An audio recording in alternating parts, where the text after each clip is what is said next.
What makes one paella more special than another?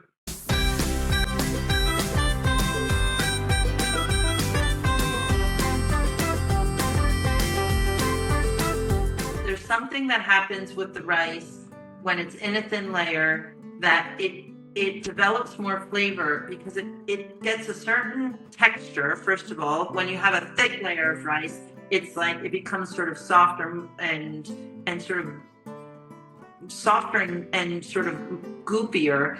And the other thing is that you are trying to maximize the amount of time that the liquid, the broth, is surrounding the rice. So you want the rice to cook by absorption more than steam. So if you imagine that if you have a thick amount of rice, or even if it's like this, as the paella is cooking, the liquid's getting both absorbed by the rice, but it's also evaporating off, right? And so the top part of the rice is not cooking by absorption; it's just cooking by the steam.